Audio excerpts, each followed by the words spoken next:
Alright, today I'm going to show you what some door dampening can do in a BMW X3. This is a 2004 E83. I've already done the driver's side door. I haven't been able to find very many YouTube videos that show how to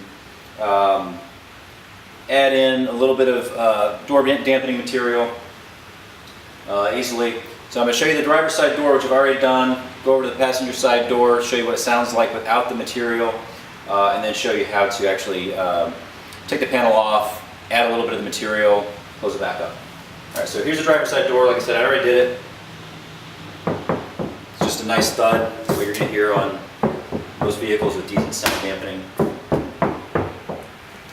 This is the back door I haven't done, but not too bad. Okay, let's go over to the other side. Okay, now we're over on the passenger side. For those of you that have this model, you know what I'm talking about.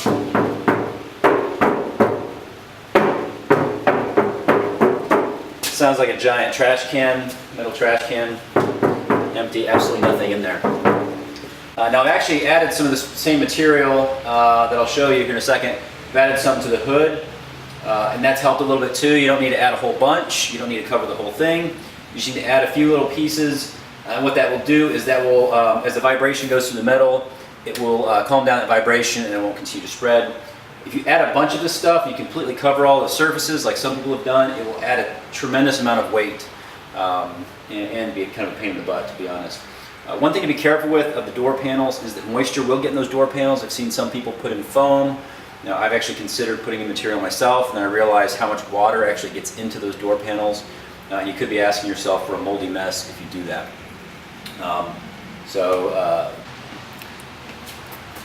The material I've been using is this Noiko sound deadening material. It's got a shiny side and then a gluey rubbery tarish side, and that's what gets stuck to the panel. It's not too heavy, these individual pieces. The whole box is pretty heavy, maybe 30 pounds. You can easily cut it. You can just take a knife, cut it, and cut it into small pieces. I'm going to show you what it sounds like on the hood. Again, this isn't going to be before, it's an after. I only put a few pieces. I put a piece here, a piece down here, a couple pieces up here. It's more of a thud. There's not a ringing sound to it. If you allow that metal to resonate at those higher frequencies, it will transfer a lot of the road noise, a lot more of the road noise. It'll cause a boomier bass when you've got that bass inside the car hitting up against the metal that flexes too much and allows that vibration. So it'll tighten it up a little bit. Alright, so now we're back to the driver's side door. Part of the reason why I took this panel off to begin with is I was having a problem with the central locking system. I went through some diagnosis procedures. I looked at the fuses were all fine. I then used it's a Foxwell NT520 tool to pull the error codes. There really were no error codes. But what I was able to do is I was able to actually, with the tool, you're able to activate all of your door locks and check sensors. And what I was able to find is that the door sensor for the driver's side door actually makes the vehicle think that the door is open when it is not. Which then indicates some sort of actuator problem. So I was hoping that I could actually remove the actuator and take it apart and clean it out and fix the sensor. Regrettably, once I got the actuator out, I was not able to take it apart any further, so I had to order one. They run about $150, but I was able to find one on eBay for I think it was $80. Supposed to be new, supposed to be BMW, genuine BMW, so we'll see when that gets here. But what's funny is that this is the cable that plugs into the sensor and the actuator. As soon as I plug it in, I don't know if you can see it, but the lights have turned on inside. It now thinks that I just opened the door. Problem is that once I close the door, it still thinks the door is open. So I'm not going to be driving this vehicle until I get the new actuator, because honestly this is kind of a pain in the butt to take off. And I don't want to have to do it again here in a week or so. But basically I took this panel off, and I'll show you when I get to the passenger side how to take the panel off. But I took the whole door panel off. You have to disconnect a few things. This is the speaker. Let's see, this is for the, one of these is for this is for the control panel up here to roll down windows and whatnot. This is for the door actuator and the sensor. This was for, I have to go back and look to see what that was for. This might have been for the lock itself. You've got this vapor barrier that seals, it's supposed to seal the inside of the vehicle from the outside. While you're doing this, it's definitely worth your time to make sure you seal this back up. And how you can do that is, I didn't do a very good job because I'm planning on taking it back off. If you see here, it's a rubbery substance, kind of tarish. If you heat it up with a hairdryer, it'll loosen it up. You push this back on, push it back on firmly, and it tightens it up so you can't pull this anymore. But when I first opened the door, pretty much all of this was coming off like it is here. And you want a nice tight seal because when you get water in here from the outside, water gets down in here, there is the potential that water and the vapor can leak into the inside of your vehicle. You can get some water down here. So you want to make sure that you seal that back up when you're done. In case you ever have to do the actuator, you're going to have to take all this out, take most of this panel, this vapor barrier off, take out these screws here, take this out. I will tell you it is a royal pain in the butt because once you're inside of the door, then you have to disconnect a bunch of cables and everything else to get the actuator out. It's not that it's complicated, it's just it requires a lot of finesse and a lot of time to get your fingers in the right spots. Alright, so let's stop it and we'll go to the other side. Okay, here we are back on the other side, on the passenger side front door. My rear doors really don't need much help, and they're likely not as big of a deal as the front doors for the sound dampening.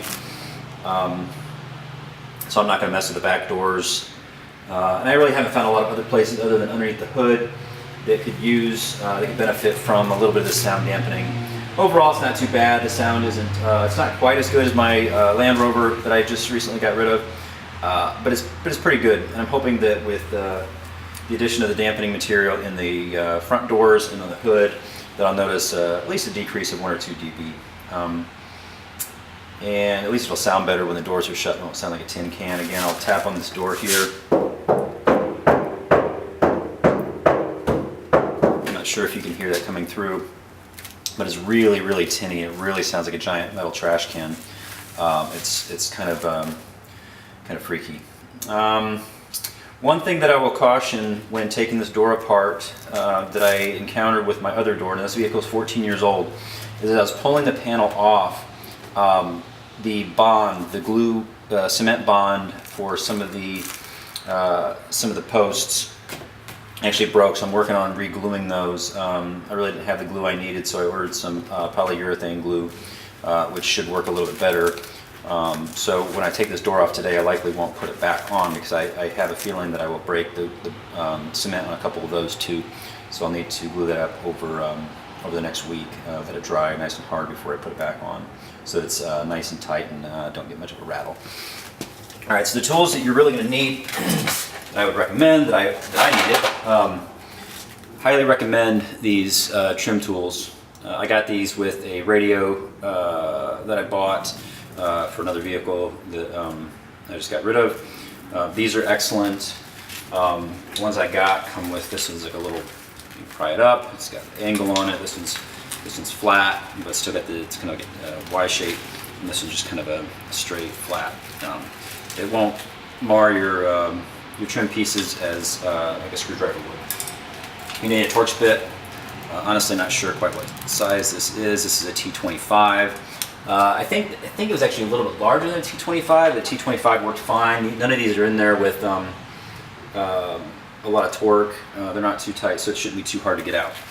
But I would highly recommend this. Like I said, you may need some polyurethane glue, some Type Bond or Gorilla Glue would go a long way, I believe. All right, so let's start taking it off then. What you have to do is we'll pop this little piece here to get to a screw. Easy does it. Okay, and we'll kind of set that up side there. Then we're gonna pop out this airbag in here. All right, see it just kind of hangs there. There's a screw in there, there's a screw up in there. Pull this off, there are 2 screws, a screw down here, a screw up here, and there's actually a screw back here behind the door handle. So let's work on this off here. Just kind of, don't need to rush it. Just kind of work your way up.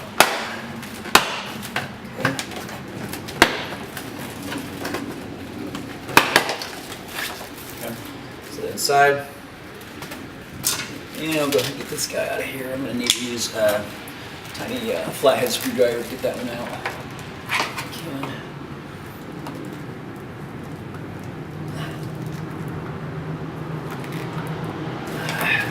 Let's try this other tool here because I do not want to. It's going to be tough.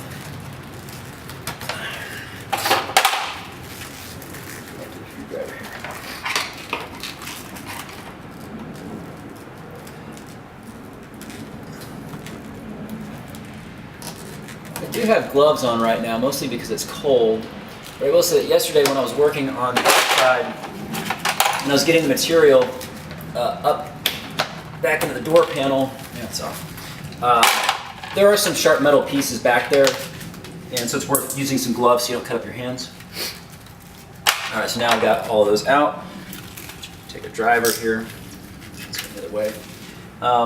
This one's not too bad. It is in an angle, and you can't quite see it up in there very easily, so you kind of have to kind of wiggle it around a little bit until you get it. There we go.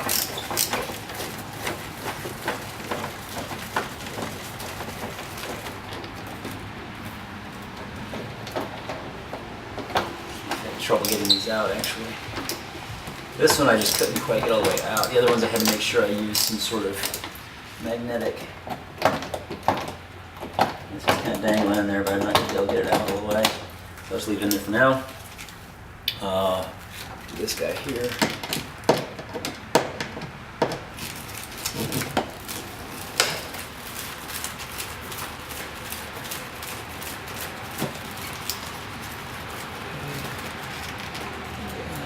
Make sure I save it down there.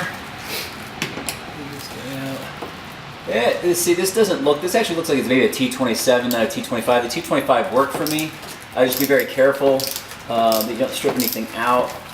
So if you have a T27, you're probably better off using that. It's just slightly bigger than my T25 here. I happen to have a ton of these T25 bits from, I use a lot of outdoor screws around the farm. And all the outdoor screws that I use, they come with these bits, and so I have about 30 of them just sitting around, and it's always wonderful whenever I find an application for them other than those screws. Okay. I'm going to pause this real quick. Okay, so I did that so that I could get my my drill. I wouldn't recommend using a drill or anything powered on these doors, only because you don't want to strip anything by using too much torque. However, this has a magnetic bit driver on it, so I'm going to use that to get these the rest of the way out because I had trouble pulling them out. So get that one out. It barely fits up in here.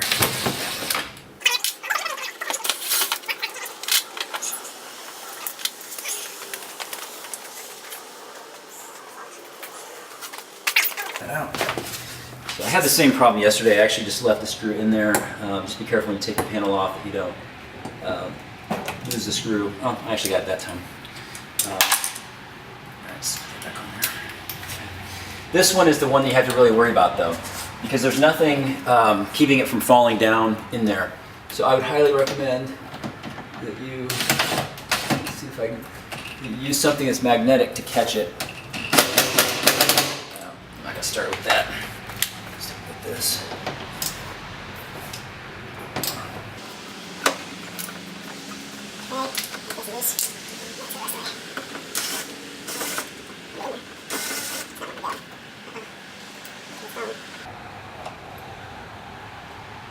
Easy does it. Okay, got it out. Otherwise it's going to fall down and you're going to lose it and you're going to forget about it.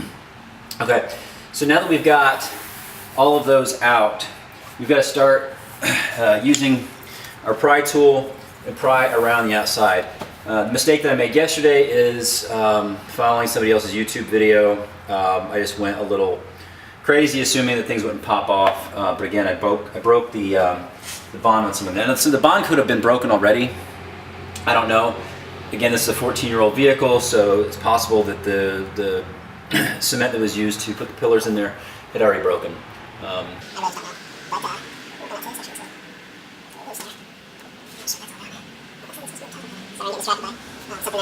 Okay, so you're going to have some columns all the way up and around. Yeah, this one actually looks like it's broken. I'm going to leave that off. But you're go all the way up. This side, actually, this whole side looks like it's already.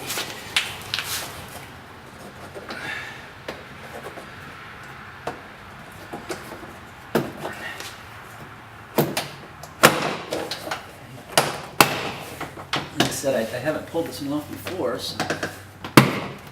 Okay, some of this fell. Okay.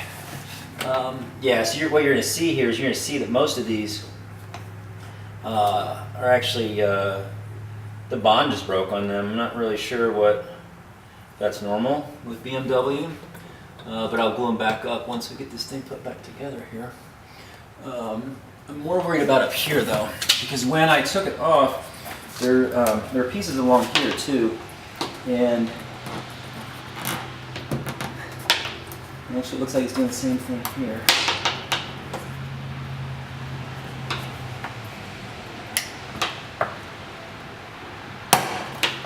I don't want this one to come off because this one looked like it's harder to glue. Okay. Just kind of work your tool down in there. Make sure you're not separating the panel from the brackets, but the panel and brackets from the rest of the door. It's kind of hard to get down in there. Let's see, maybe it's just.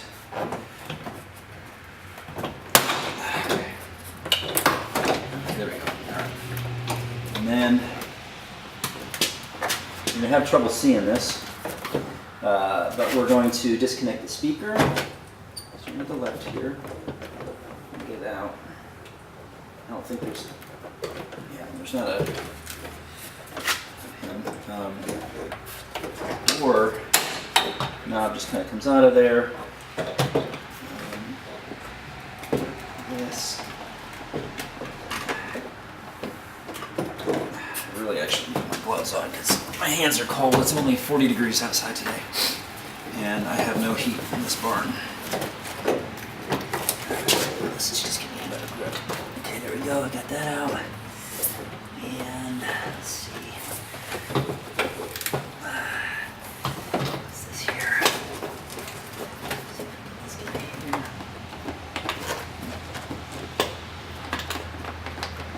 Okay.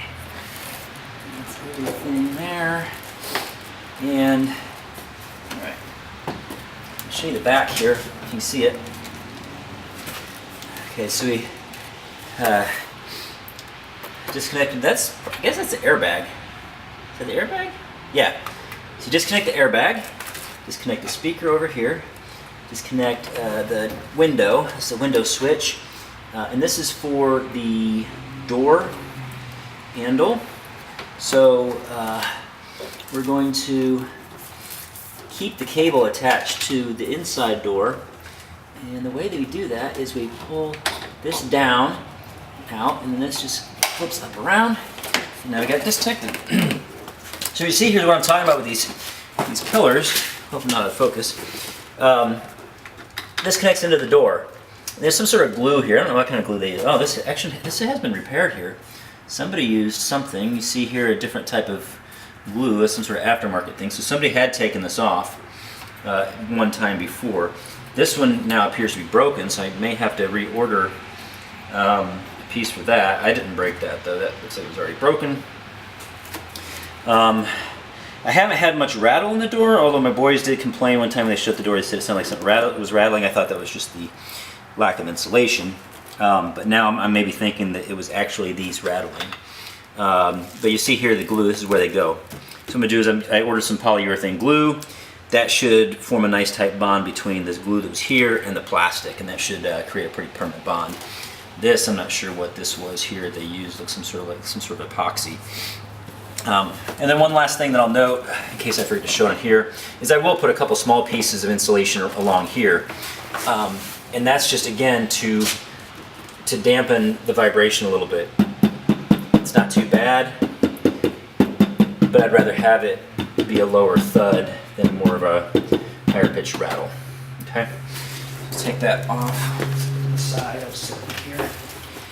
Sit in the car. Okay. All right. Okay. Now, here's the vapor barrier I was talking about that we had on the other side. This one feels like it's actually not too bad. You just pull along here, you're looking for holes. Now any hole, if it's a vapor barrier, any hole is going to let the vapor through.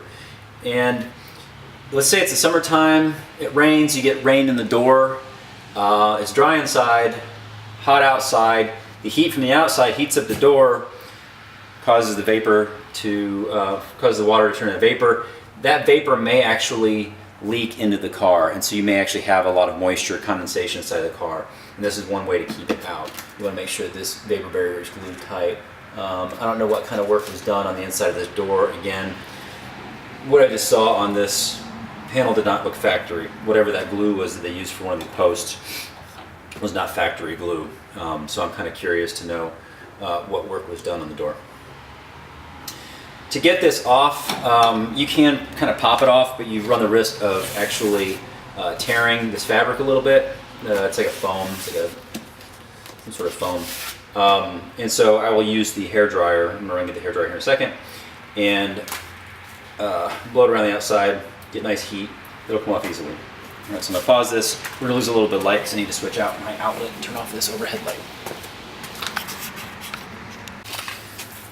Okay, so it's a little bit darker because I had to switch off the overhead light. It's not the overhead light, sorry, it's an auxiliary light. A little lamp that I'm using. I don't have a lot of light in here. Regular hair dryer, my wife's hair dryer. She's not too excited that I'm using it, but it is what it is. She needs a new one anyway. So put it on high. Oops, lost my, reset that. Okay, there we go. All right, so I'm gonna put it on high. I'm gonna work my way around. You're not gonna need to take the whole thing off. I would recommend taking this part here off. I disconnect it here, here, and like leave a little bit at the top. All we need is a flap to be able to get back behind it.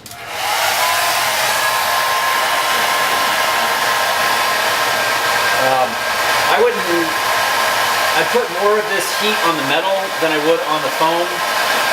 That'll warm up the metal enough. Right now it's really cold, so it's a little bit fragile, but now I can actually feel it. I can feel it loosening up, and now it's gooey. It's like a soft gum instead of a hard gum.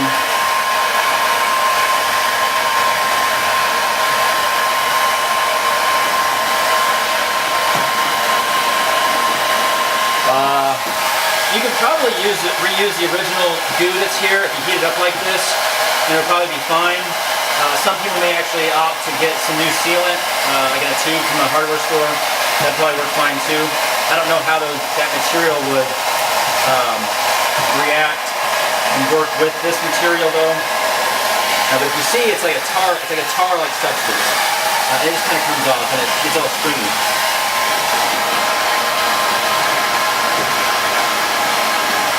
This vapor barrier does act as some sound dampening as well, silencing a little bit the noise coming in from the other side, but it's just not adequate. And this Noiko sound dampening stuff, I don't remember what I paid for it. I think I maybe paid $40 for that box, maybe 50. I'd have to go back and look. It wasn't very much. And I've used it on, this is the second car I've used it on, maybe the third car. I said the third car. You don't need to use a lot of it. I've seen people on YouTube who've done their whole cars. I saw a really nice video done on a Corvette. It was really cool. The guy did a whole bunch of stuff, took the seats out, took the carpets out and everything. If you really want a super quiet ride, that might be worthwhile. But we're really just trying to maximize our return here, and a little of this goes a long way in getting you most of the way there. But there's the diminishing returns when you start trying to put your entire car.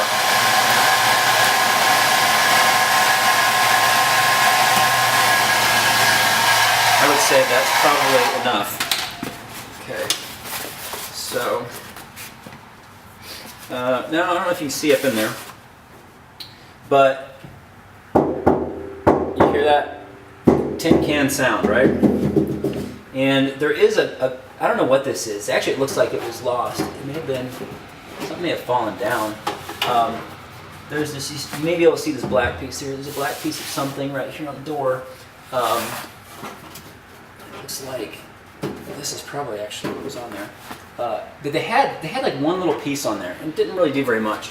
Now you can't see this. There's some water in here. I washed this car yesterday. Actually, no, 2 days ago, and I pulled in the barn because I was going to do some work on it, and where it's nice and dry.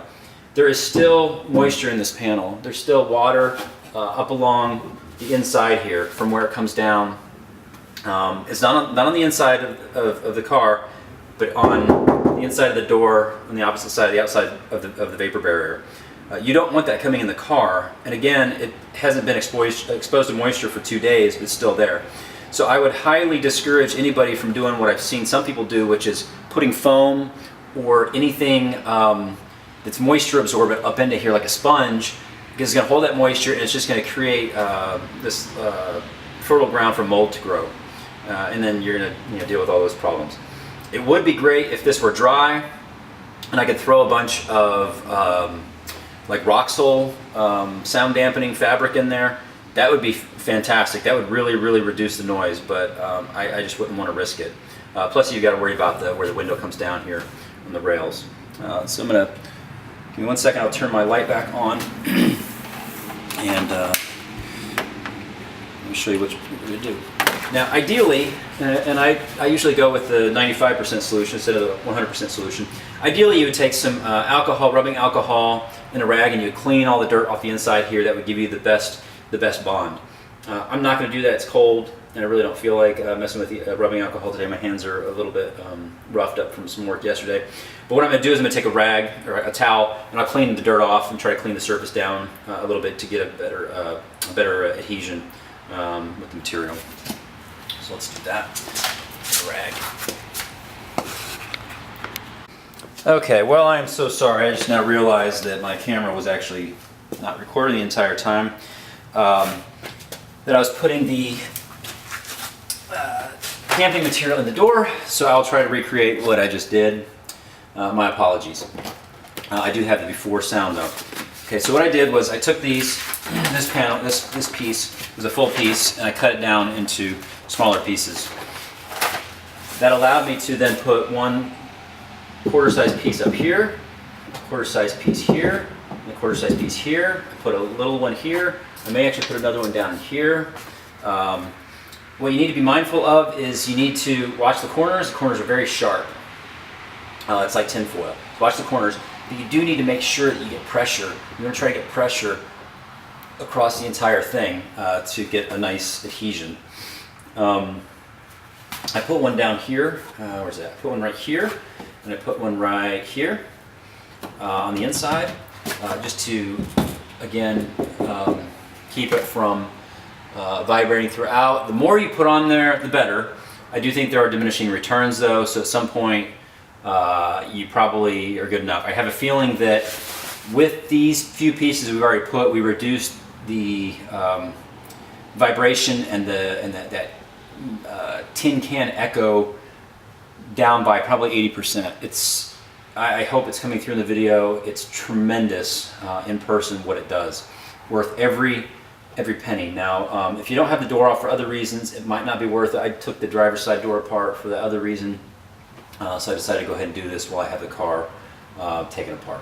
I would not do it on a cold winter's day like I am. I would do it maybe in the spring or fall, maybe in the summer when it's a little bit warmer. This stuff's more pliable, easier to work with.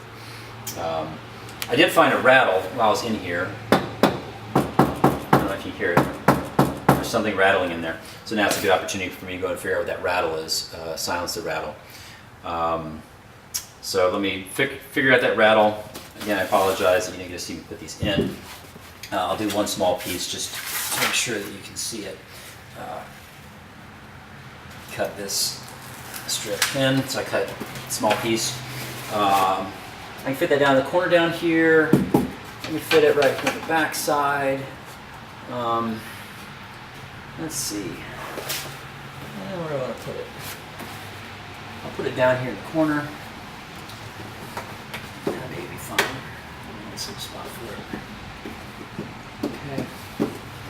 It's hard to reach back in there. I want to make sure you get all the way to the side there. The access in here doesn't seem good, but it's actually not bad. Taking the panel off, you gotta take the panel off and then take this vapor barrier off. Once you get those two things off, you really have quite a bit of space you can play with inside the door here.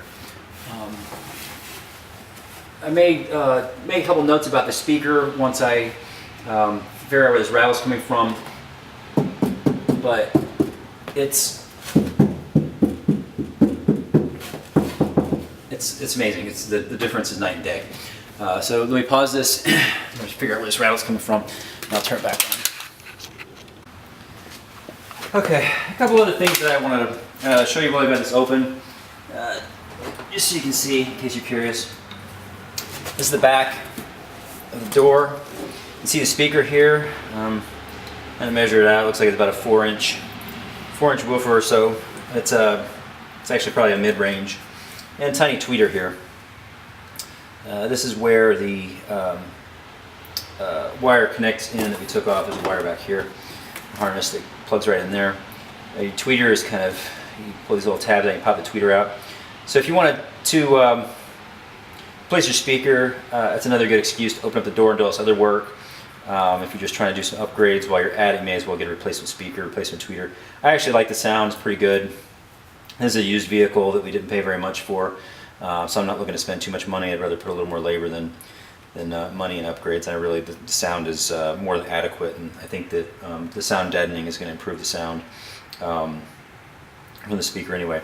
But note that it's got the open back. So with the open back, as the speaker's vibrating forward, it's also sending the same vibrations back. Theoretically, it would hit this vapor barrier, and this would kind of dampen it. That sound's still going to be transmitted through the door. It's still going to echo inside of that door. This isn't very deep. It probably doesn't go very low, maybe 400 hertz or so. But that's still deep enough to cause some echo, and hopefully the sound dampening will show quite an improvement. Again, I'm going to have to take these posts off. I'm going to pop them out. I'm just use my little tool, pop them right out. I'm going to put glue. You can't see, some of these are actually on there. I'm going to use my polyurethane glue, put a bunch of glue there, put a bunch of glue on the other side of the post, put it on there. I'm not sure if I'm going to need to clamp it or not, but we will see. It's definitely cold out, so I'm going to have to give it some more time to dry. The other spot to note, and this is where I had the issue with my other door, and I was actually more concerned about it, is this part here is what attaches to these brackets here. The leather and whatever that is, fiberboard, just glue to this. There's some sort of glue. This part's loose. This part's still on there, okay. But this part's loose. So I am going to have to pour some of that polyurethane glue down here, clamp it. That'll give me a nice tight fit so this isn't loose, isn't rattling. I am going to put some of that sound dampening material on this too. It's not bad, but it will create some rattles. We want the speaker making the sound, we don't want the box making the sound. So I'm going to put maybe a piece there, a little piece there, just a few small pieces here and there to help limit some rattling. There shouldn't be much vibration from this, but it is stiff. So do that. Down here, That's the window switch, and it might be worth, there's plastic down there, might be worth putting some down in there. There's nowhere else that I can really access to put any more of that material, but that's what I'm gonna do. All right, so to reattach the panel, the vapor barrier, I mean, we're just going to use the hair dryer again. I'm gonna shut off my light, it's gonna go dark here, plug in my hair dryer. And again, we want to get it heated up. You want it nice and warm. It's not really warm in my shop, but you want it warm enough that it's gooey, and you can press on it and get it to stick. All the way around.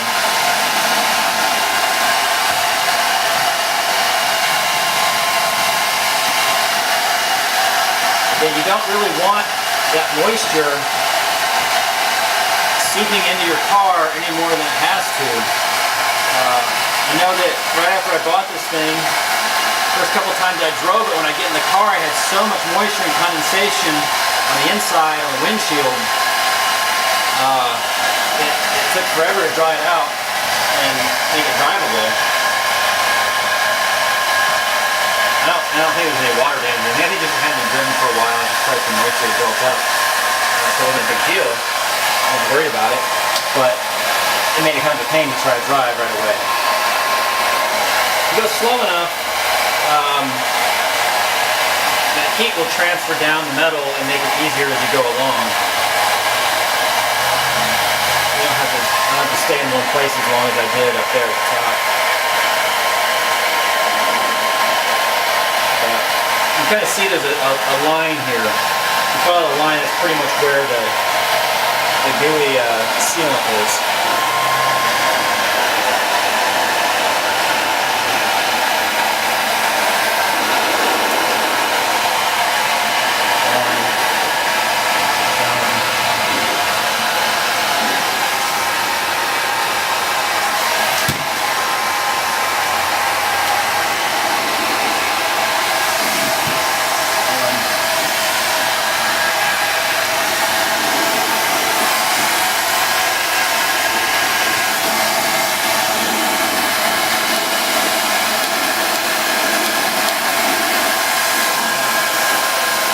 Not going to be perfect, and there still will be some cracks.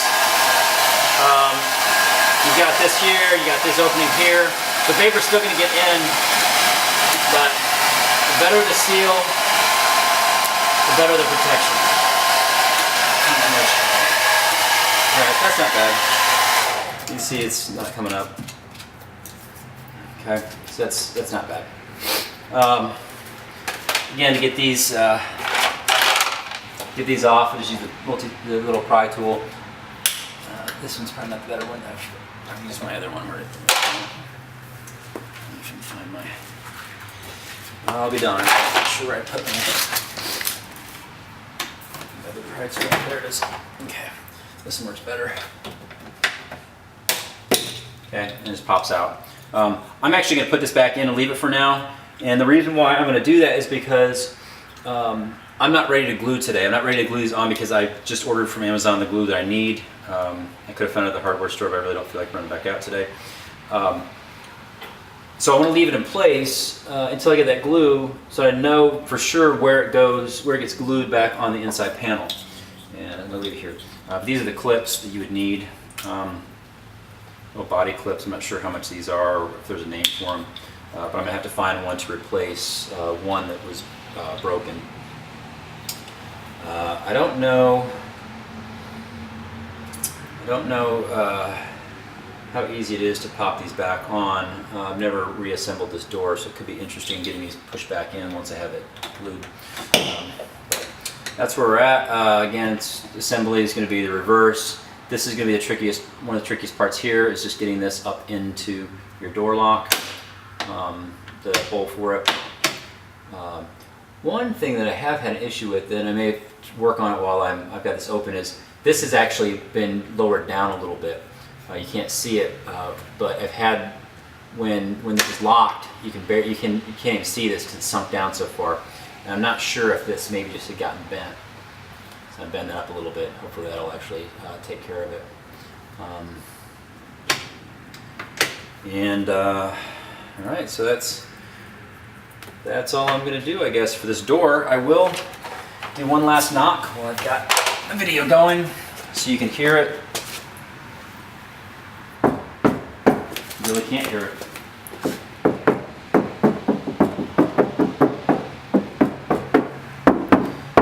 Now this one, just like the other side, wasn't as bad. The back sides aren't as bad as the front, but that's still a little tinnier than this. This is just a thud. It's amazing.